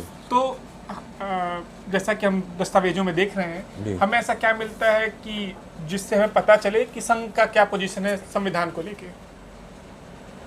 देखिए, संघ से ज्यादा बेईमान, संघ से ज्यादा डिसऑनेस्ट और संघ से ज्यादा साजिशों में विश्वास करने वाला शायद दुनिया में कोई संगठन नहीं है। कोई भी संगठन नहीं, यानी कोई इस्लामी खालिस्तानी, कोई क्रिश्चियन राइट। हाँ, नेतन्याहू का जो है वो ज़ायनिस्ट, उनका जो ज़ायनिस्ट है वो शायद इनके बराबरी कर सकते हैं, है ना। देखिए, ये आज ये इस देश का डेमोक्रेटिक सेकुलर कॉन्स्टिट्यूशन, इनके जो बंदे हैं ऊपर से नीचे तक हर बंदा कहता है मैं आरएसएस का मेंबर हूँ और वो भारत के संविधान की शपथ लेकर के मैं इसको लागू करूँगा। लेकिन ये इनका असली चरित्र क्या है वो इनके दस्तावेजों से पता लगेगा, जो मैं पहले भी बताया कि हम इनकी दस्तावेजों पर ही चर्चा कर रहे हैं। 26 नवंबर 1949 भारत की संविधान सभा ने संविधान पास किया, ठीक है जी। 4 दिन के बाद इनका जो अंग्रेजी का ऑर्गन है वो कहता है हम इसको नहीं मानते, हम इसको नहीं मानते। और क्या मांग करता है जरा सुन लीजिए जनाब। हमारे कॉन्स्टिट्यूशन में कुछ भी ऐसा नहीं है जो प्राचीन भारत में था। अच्छा, अब देखिए, प्राचीन भारत कब था, कब नाम था उसका भारत, वो नहीं जानते, लेकिन यह है कि उन्होंने कह दिया कि प्राचीन भारत था। और उसमें मनु के जो कानून हैं वो लाइकरगस ऑफ स्पार्टा और सेलोन या पर्शिया से पहले लिखे गए थे। ये एक कानून दाता है मिडिवल पीरियड के, मतलब मिडिवल और एंशियंट पीरियड के, तो उसमें उनसे पहले का है ये। हाँ, ये भी इस तरह से झूठ है कि मनु स्मृति कब आई हिस्टोरियन जानते हैं। उस दिन से जिस दिन से लिखा गया, सबसे प्राचीन है ये, लिखा गया मनुस्मृति, ये सारी दुनिया में वाहवाही लूटते हैं और सारी दुनिया इनको मानती है। लेकिन हमारे देश के संविधान बनाने वालों ने इसकी कोई परवाह नहीं की, ठीक है जी। अच्छा, उसके बाद इसने बंच ऑफ थॉट, जो गोलवलकर का जो संग्रह है, वो ये विचार नवनीत हिंदी में है, वो सब है कि हमारा कॉन्स्टिट्यूशन जो है, हमारा कॉन्स्टिट्यूशन एक भारी भरकम शब्दों से भरा हुआ है जिसमें कुछ भी भारतीय नहीं है और सारा वेस्ट के देशों से लिया गया है। इसमें कुछ भी ऐसा नहीं है जो हमारा अपना हो। और इसमें कोई भी एक ऐसा शब्द है, कोई भी ऐसे गाइडिंग प्रिंसिपल है जो हमको हमारे देश की, हमारा देश का भविष्य क्या है उसको तय करता होगा। और इन्होंने ये कहाँ से लिया था, इन्होंने वो जरा सा उसको समझ लें। इन्होंने ये लिया था असल में सावरकर से। सावरकर ने कहा मनुस्मृति वो ग्रंथ है जो हमारे हिंदू राष्ट्र के लिए वेदों के बाद सबसे अधिक पूजनीय है और जो प्राचीन काल से ही हमारी संस्कृत रीति रिवाजों, विचारों और व्यवहार का आधार बना हुआ है। सदियों से इस पुस्तक ने हमारे राष्ट्र के आध्यात्मिक और दिव्य मार्ग को संहिताबद्ध किया है। आज भी करोड़ों हिंदुओं द्वारा अपने जीवन और आचरण में जिन नियमों का पालन किया जाता है मनुस्मृति पर आधारित हैं। आज मनुस्मृति हिंदू कानून है, वह मौलिक है। अब आप जरा सोचिए, तो हमने इसका मतलब है कि हमने मनुस्मृति पढ़नी चाहिए ना मनुस्मृति। तो मनुस्मृति क्या है? अनादि ब्रह्मा ने लोक कल्याण और समृद्धि के लिए अपने मुख, बाह, जांघ तथा चरणों से क्रमशः ब्राह्मण, क्षत्रिय, वैश्य तथा शूद्र वर्णों को उत्पन्न किया। चैप्टर 1 का 31 भगवान ने शूद्र वर्ण के लोगों के लिए 91, ये मैंने जो पढ़ा था 31 था, 91 भगवान ने शूद्र वर्ण के लोगों के लिए एक ही कर्तव्य कर्म निर्धारित किया है, तीनों अन्य वर्गों की निर्विकार भाव से सेवा करना।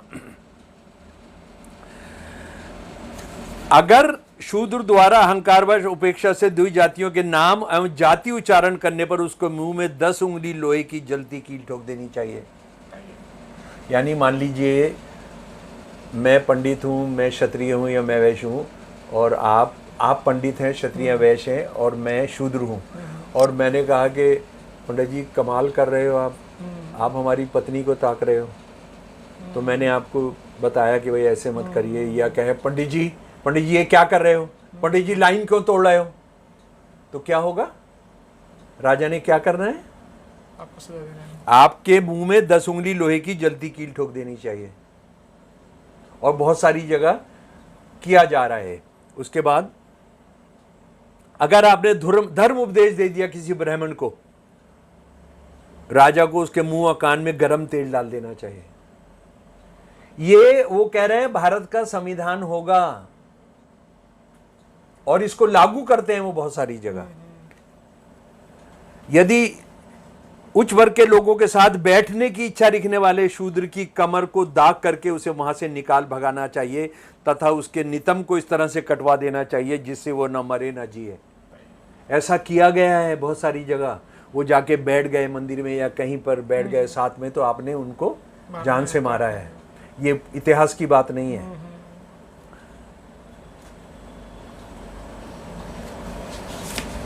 एक शूद्र को यदि उसके मालिक द्वारा मुक्त भी कर दिया गया हो तो भी वह सेवा करने के फर्ज से मुक्त नहीं हो सकता, चूंकि उनके लिए यह प्राकृतिक है। इससे उन्हें कौन मुक्त कर सकता है? चैप्टर 8 414 श्लोक। अच्छा, उसके बाद इतनी सख्त सजाएं हैं शूद्रों के लिए, पंडितों के लिए सुनिए, ब्राह्मणों के लिए। राजा को कभी भी एक ब्राह्मण को मृत्यु दंड नहीं देना चाहिए। ये अध्याय 8 का 380 श्लोक है। राजा को कभी भी एक ब्राह्मण को मृत्यु दंड नहीं देना चाहिए, चाहे वह सभी संभव अपराधी क्यों न कर दे। उसे राज्य से निष्कासित कर देना चाहिए, लेकिन उसकी सारी संपत्ति छोड़ देनी चाहिए और उसके शरीर को कोई चोट नहीं पहुंचानी चाहिए। आप कहो अपना माल लपेटो और यहां से निकल जाओ, ठीक है। और औरतों के लिए शूद्र तो आपने है कि वो नंबर 4 के, उन्होंने सेवा करना है। औरतें तो सब जातियों की। पुरुषों को अपनी स्त्रियों को सदैव रात दिन अपने वश में रखना चाहिए। ये पूरा 9 चैप्टर जो है इसी को लेकर है। नंबर 2, स्त्री की बाल अवस्था में पिता, युवा अवस्था में पति तथा वृद्ध अवस्था में पुत्र रक्षा करते हैं, अर्थात वो उनके अधीन रहती है और उसे अधीन ही बने रहना चाहिए। आप इसको पढ़ नहीं सकते हैं। ये स्त्रियां ना तो पुरुष के रूप का और ना ही उसकी आयु का विचार करती हैं। उन्हें तो केवल पुरुष के पुरुष होने से प्रयोजन है। यही कारण है कि पुरुष को पाते ही वो उसे भोग के लिए प्रस्तुत हो जाती हैं, चाहे वो कुरूप हो या सुंदर। चैप्टर 9 श्लोक 14। काला हो, लंगड़ा हो, लूला हो, कोई भी हो, उन्होंने औरत को मर्द देखती है और उसको बिस्तर पर।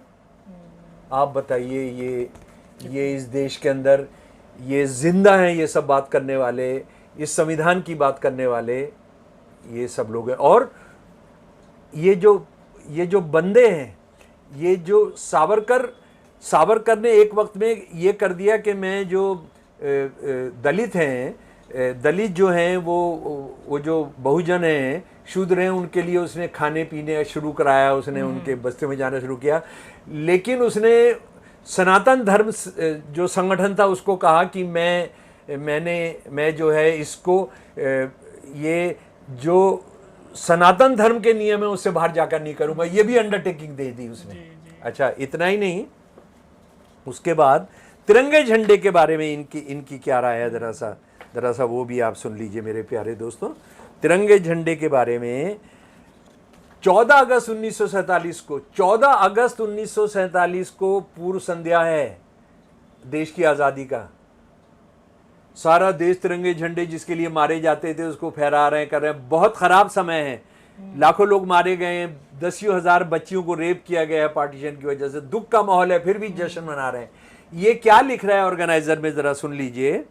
पहले अंग्रेजी में सुन लीजिए, फिर मैं उसका हिंदी अनुवाद कर दूंगा। 14 अगस्त 1857, हाँ 14 अगस्त 1947, आरएसएस अंग्रेजी ऑर्गेनाइजर, उनका organ. The people who have come to power by the kick of fate may give in our hands the tricolor, but it will never be respected and owned by Hindus. The word three is in itself an evil, and a flag having three colors would certainly produce a very bad psychological effect, and this is injurious to health. जो लोग किस्मत के दांव से सत्ता में आ गए हैं वो हिंदुओं के हाथ में तिरंगा थमाना चाहते हैं, लेकिन हिंदू इसको कभी ऑनर नहीं करेंगे क्योंकि इसमें 3 कलर हैं, 3 कलर मनहूस होते हैं, और ये इस देश के हिंदुओं पर खराब मनोवैज्ञानिक दुर्भाव छोड़ेंगे। बताइए, ये लोग इस देश में जिंदा हैं, ये लोग इस देश में राज कर रहे हैं, ये लोग इस देश में प्रधानमंत्री बने हुए, होम मिनिस्टर बने हुए, जो तिरंगे झंडे के बारे में ये कह रहे हैं। और ये कोई ऐसी बात नहीं 14 अगस्त 1947 को कह दिया। बंच ऑफ थॉट जो 1966 के अंदर पहला आया, पहला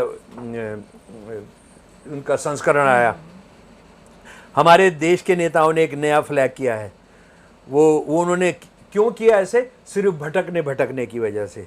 हमारा एक पुराना देश है और हमारा जो है एक पुराना झंडा था, वो केसरिया झंडा था, और केसरिया झंडा जो है वो हमने मानना चाहिए। अच्छा, ये केसरिया झंडा जो है ये कहाँ से आया इसको कोई नहीं जानता है, क्योंकि प्राचीन झंडे के तौर पे कैसा हुआ, जो धर्म को बचाने का जो सबसे बड़ा युद्ध है महाभारत, उसमें ये झंडा नहीं है, सफेद झंडा है। जी जी, ठीक है।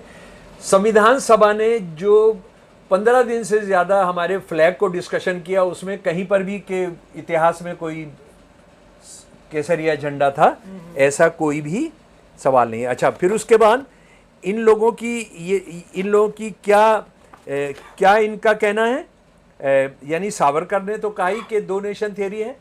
14 अगस्त 1947 को जो हमने झंडे की बात की, इन्होंने क्या लिखा? 14 अगस्त को इन्होंने एक और एडिटोरियल लिखा अपने अखबार में। Let us no longer allow ourselves to be influenced by false notions of nationhood.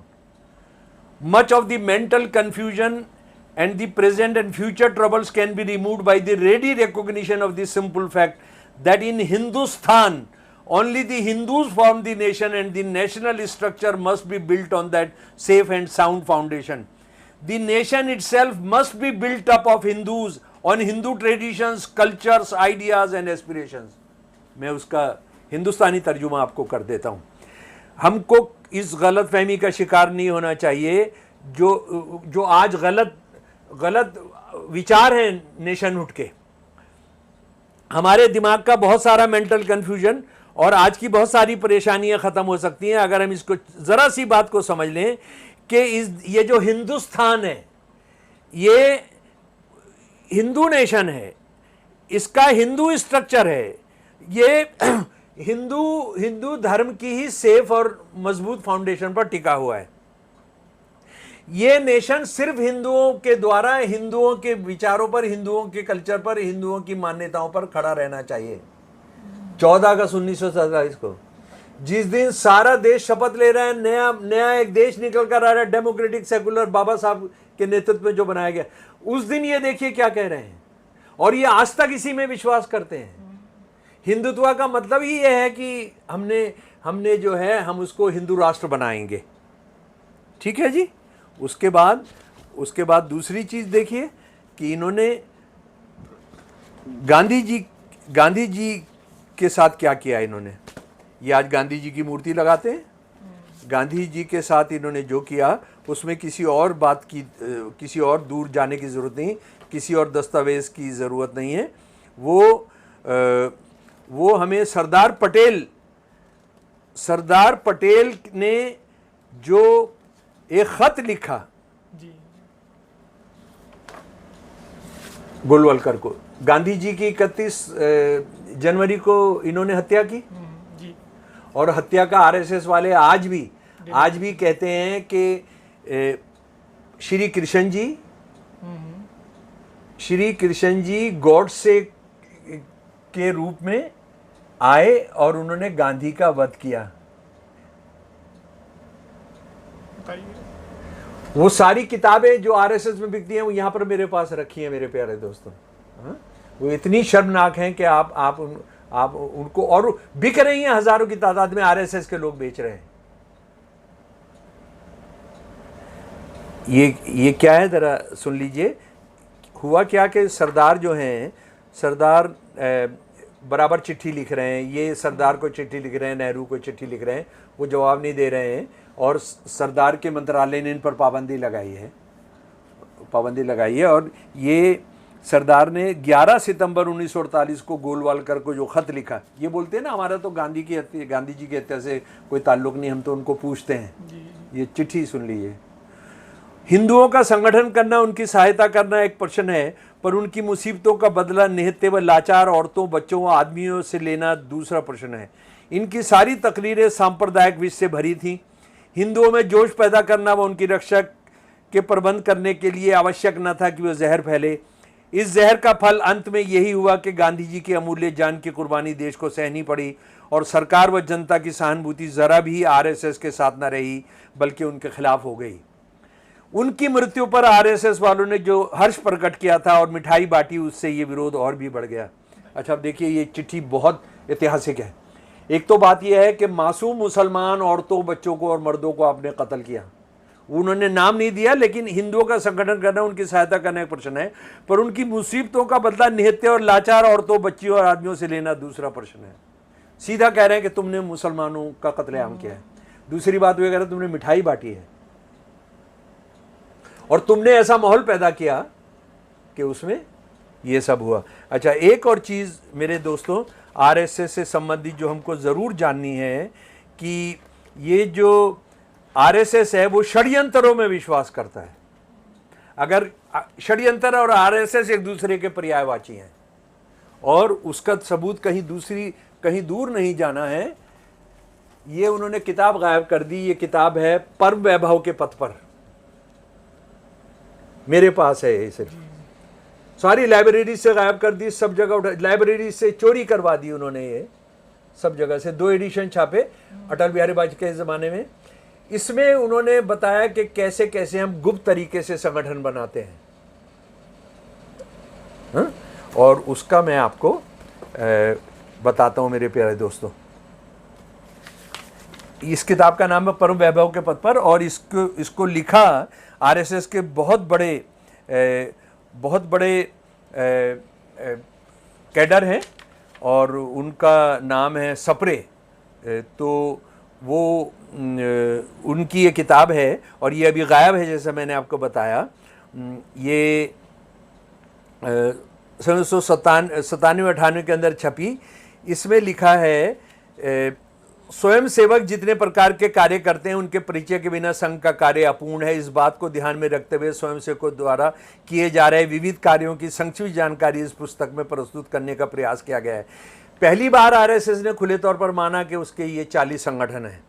इसमें वर्णित संगठन की स्थिति 1996 तक की है, और इसमें ही बताया गया, हमें पता लगता है, सब तो जानते थे लेकिन उन्होंने कबूला। भाजपा के कुछ महत्वपूर्ण विषयों पर राष्ट्रव्यापी जागरण करने की दृष्टि से समय समय पर रथ यात्राओं का सफल आयोजन किया जाता है।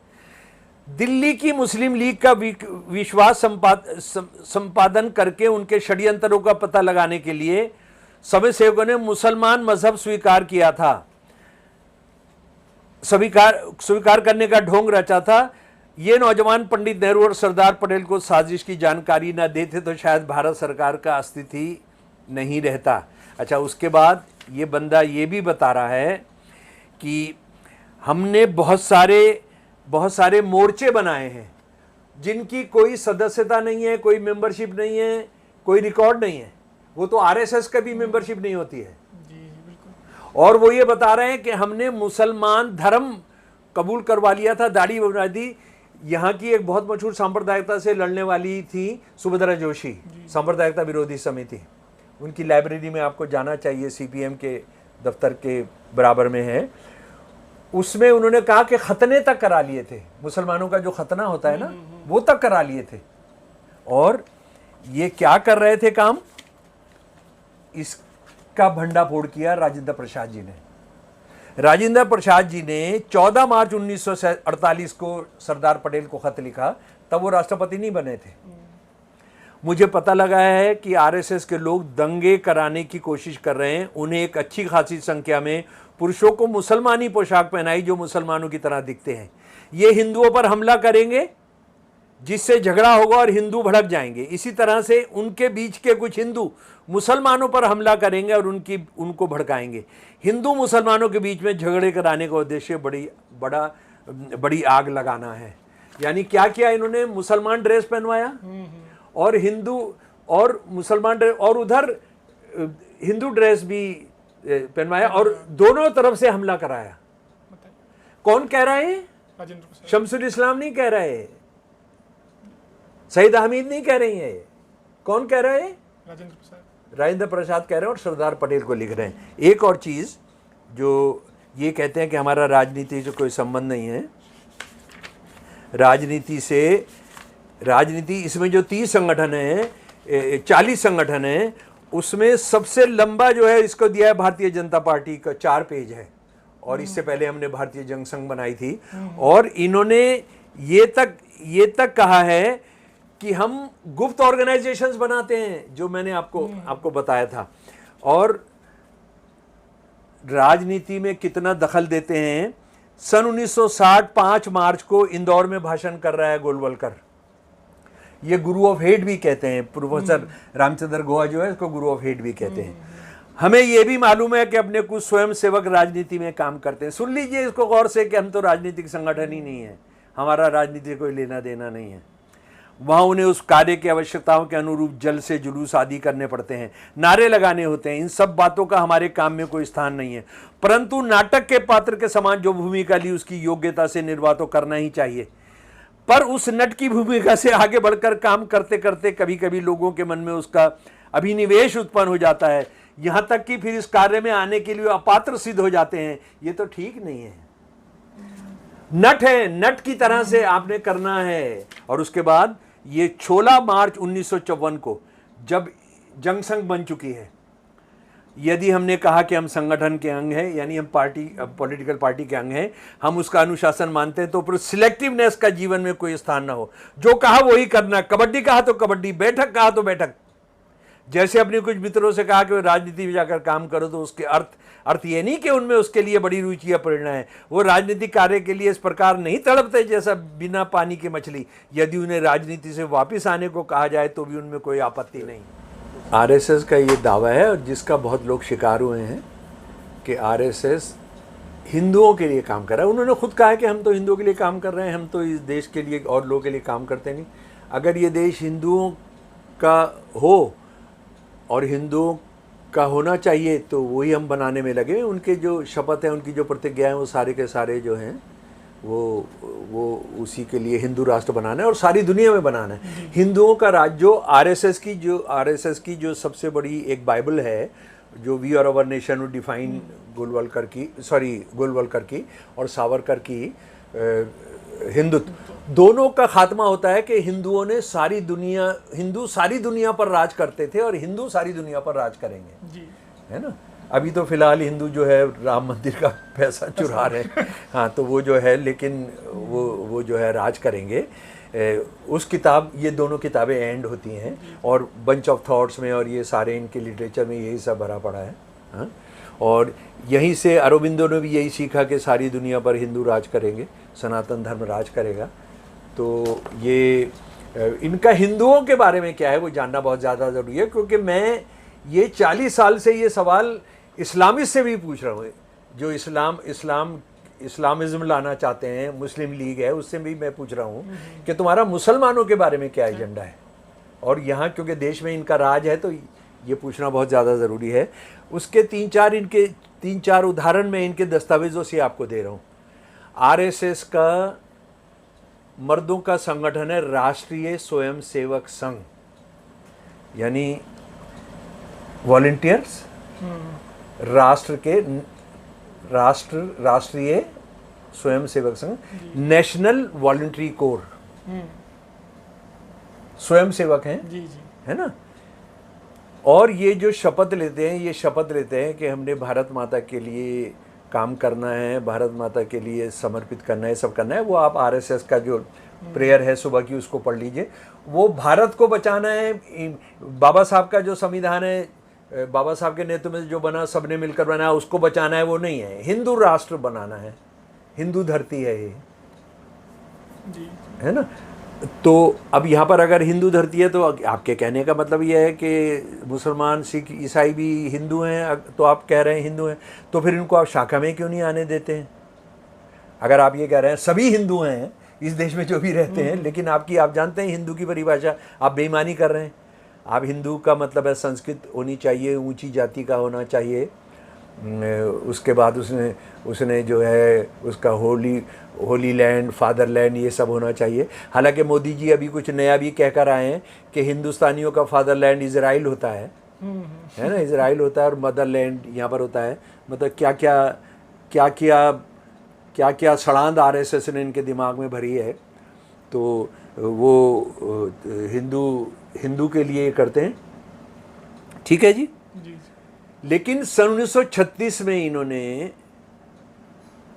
महिलाओं का जो संगठन बनाया, जरा उसका नाम सुनिए, राष्ट्र सेविका समिति।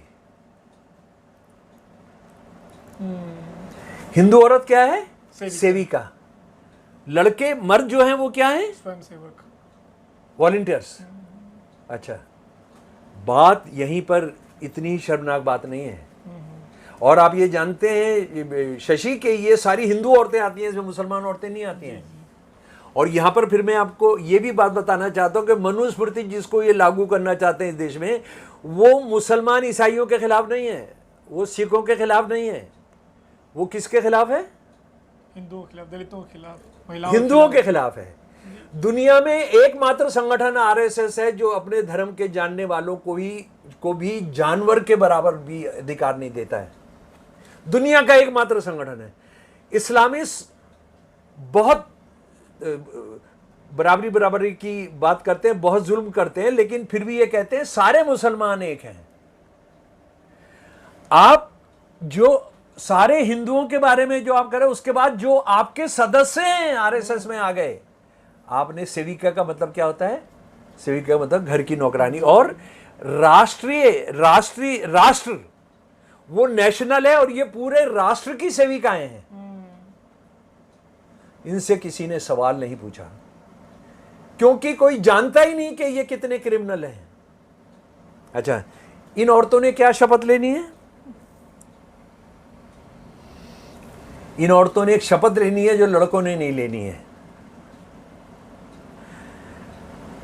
ओ Motherland, O Holy Land, these girls of yours who have been cultivated and finely groomed by you, salute you, you have built this great Hindu nation. ए माँ, भारत माँ, तूने हमें ग्रूम किया है इस होली लैंड में, ठीक है जी। ओ मदर दुर्गा, अब दुर्गा आ गई। The faithfulness, virginity, honor which has made this nation divine, before which the whole world bows, bestow on your dear girls that ideal holy faithfulness, virginity, honour. आपने अपनी अस्मिता, अपनी फेथफुलनेस, ये लड़कियों ने शपथ लेनी है। अपनी चेस्टिटी बना के रखेंगे। चेस्टिटी समझ गए ना? जी जी, अपनी असमत मर्दों ने नहीं करना है। अच्छा, अब जरा इन पागलों से ये पूछो, हमारी किसी बच्ची के साथ भी अगर उसकी असमत लूटती है या फेथफुल नहीं होती है, वो लॉयल नहीं होती है, तो उसमें कोई लड़का भी इन्वॉल्व होता है या नहीं? जी, बिल्कुल। तो ये शपथ तो लड़कों को दिलानी चाहिए ना। आरएसएस वाले पूरे मुक्त हैं, वो कहीं पर भी मुंह मार सकते हैं।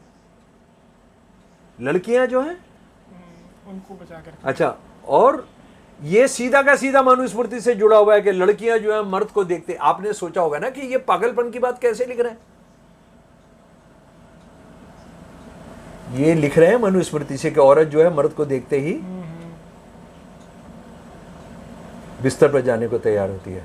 ठीक है, और इसका आप सोच रहे हैं कोई इतिहास की बात है, ये बात है गीता प्रेस। गृहस्थ में कैसे रहें, गीता प्रेस जिसको 2022 के अंदर या 23 के अंदर गांधी शांति पुरस्कार दिया गया है। आरएसएस चलाती है उसको, हिंदू धर्म का सबसे बड़ा प्रकाशन है वो। ये जो किताबें मैं आपको दिखा रहा हूँ, ये 30 किताबें हैं इस तरह की, 30 किताबें हैं। उसमें क्या क्या लिखा है ज़रा सुन लीजिए। ये एक है, लाखों की तादाद में छपती है, गृहस्थ में कैसे रहें, how to lead a household life. 80 railway station पर बिकती है। सरकार ने इनको फ्री के अंदर दिया है, फ्री के अंदर स्टॉल्स दिए हैं। ये स्वामी राम सुखदास जी ने हिंदू धर्म को मेड इजी कर दिया है।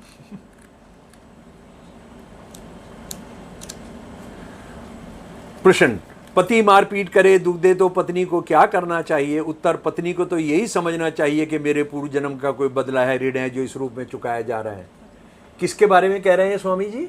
मुसलमान औरत के बारे में, हिंदू महिलाओं के बारे में। हिंदू महिला। सती होना, सती होना जिसको आप अगर जायज ठहराएंगे तो 8 साल की सजा है, उसके बारे में ये कह रहे हैं सती प्रथा है ही नहीं, वह तो उसका खुद, वो तो औरत का खुद का धार्मिक उत्साह है। इस विषय में प्रभुदत्त ब्रह्मचारी जी ने सती धर्म हिंदू धर्म की रीढ़ है नामक पुस्तक लिखी है, उसको पढ़ना चाहिए, मेरे पास है यहाँ पर। सती जो है, सती होना प्रथा नहीं है, सती होना हिंदू धर्म है। ये किताब एक ऐसी चीज का परिचय कर रही है जिस पर 8 साल की सजा है और सारी सरकार के स्टॉल हैं। आप पर रेप हो जाए तो क्या करें? चुप रहिए, ज्यादा से ज्यादा अपने पति को बता दीजिए। नौकरी करनी चाहिए? बिल्कुल नहीं करनी चाहिए, क्योंकि औरत का दिल बड़ा कमजोर होता है, थोड़ी थोड़ी बात में रोने लगती है। नौकरी नहीं करनी चाहिए। औरत को दूसरी शादी करनी चाहिए, पति मर जाए? बिल्कुल नहीं करनी चाहिए, क्योंकि एक बार दान दे दिया गया तो दोबारा दान में नहीं दिया जा सकता। मर्द लड़का नहीं है तो फिर उसने अपनी दूसरी शादी कर सकते हैं। तो अच्छा, उसके बाद गोलवलकर साहब गए गुजरात गए, वहाँ की सोशल साइंस डिपार्टमेंट में 17 सितंबर 1960 को गए। सारी फैकल्टी है, ये सब है, वो सब है। और ये सामाजिक विज्ञान अध्ययन केंद्र के शोध विद्यार्थियों का और वो सबका था। वहाँ जो भाषण सुन लीजिए। आजकल संकर प्रजाति के प्रयोग केवल जानवरों पर किए जाते हैं, लेकिन मानवों पर ऐसा प्रयोग करने की हिम्मत आज के तथाकथित आधुनिक विद्वानों में भी नहीं है। अगर कुछ लोगों में ये देखा भी जा रहा है तो ये किसी वैज्ञानिक प्रयोग का नहीं, अपितु दैहिक वासना का परिणाम है। अपने आप बोल रहे हैं कि ये जो है दैहिक वासना का भी वजह हो सकती है। आइए अब हम देखते हैं कि हमारे पुरखों ने, यानी हिंदू पुरखों ने इस क्षेत्र में क्या प्रयोग किए। मानव नस्लों को क्रॉस ब्रीडिंग द्वारा बेहतर बनाने के लिए उत्तर के नंबूदरी ब्राह्मणों को केरल में बसाया गया और एक नियम बनाया गया कि नंबूदरी परिवार का सबसे बड़ा लड़का केवल केरल की वैश्य, क्षत्रिय या शूद्र लड़की से शादी करेगा। ब्राह्मण बाहर है। एक और इससे भी अधिक साहसी नियम यह था कि किसी भी जाति की विवाहित महिला की पहली संतान नंबूदरी ब्राह्मण से ही होनी चाहिए और उसके बाद ही वो अपनी पति से संतानोत्पत्ति कर सकती है। आज इस प्रयोग को व्याभिचार कहा जाएगा, पर ऐसा नहीं है, क्योंकि यह तो पहली संतान तक ही सीमित था।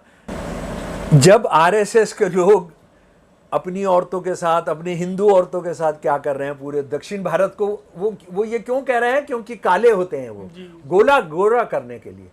क्या साथी लोग जानते हैं इंडिया की 8 यूनिवर्सिटीज के अंदर उत्तम संतति पैदा करने, गोरे और लंबे बच्चे पैदा करने के डिपार्टमेंट आरएसएस ने खोले हैं और इनको यूनिवर्सिटीज ने इजाजत दी है, गोरे और लंबे बच्चे। और सीधा लिखा है कि हिटलर ने यही करके बहुत उत्तम बच्चे, उत्तम संतति पैदा की थी। और ये इस बारे में भी देखिए सावरकर के साथ कितना मेल है इनका। सावरकर साहब ने, उनकी किताब है 6 ग्लोरियस एपक्स, पढ़नी चाहिए। कि हिंदुत्व को ख़त्म करना क्यों ज़रूरी है, उसको पढ़ना चाहिए। उसमें क्या था, शिवाजी क्या कर रहे थे, शिवाजी को आज ये हिंदू राजा बता रहे हैं और वो खुद बता रहे हैं वो हिंदुत्व राजा क्यों नहीं थे। खुद कह रहे हैं कि उन्होंने जो मुसलमान कमांडर्स को हराया, जो पुर्तगीज़ कमांडर्स को हराया, उनकी औरतों को रेप नहीं कराया, उनको वापस भिजवा दिया। और शिवाजी ने तो ये तक किया कि एक मुसलमान औरत को रेप कर दिया उनके कमांडर ने, उसकी गर्दन काटी उन्होंने। ये बंदा क्या कह रहा है सावरकर, ये परवर्टेड कंसेप्ट ऑफ मोरालिटी है, ये विकृत मोरालिटी का कंसेप्ट है।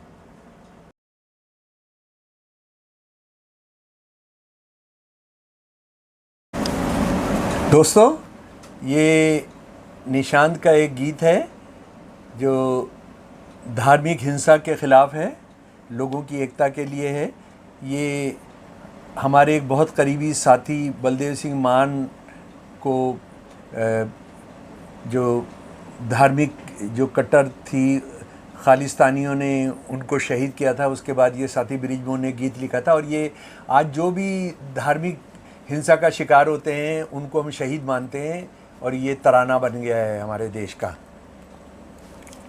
चले चलो दिलों में घाव लेके भी चले चलो, चलो लहू लुहान पाँव लेके भी चले चलो, चलो कि आज साथ साथ चलने की ज़रूरतें, चलो कि आज साथ साथ चलने की ज़रूरतें, चलो कि ख़त्म हो न जाएं ज़िंदगी की हसरतें, चलो कि ख़त्म हो न जाएं ज़िंदगी की हसरतें।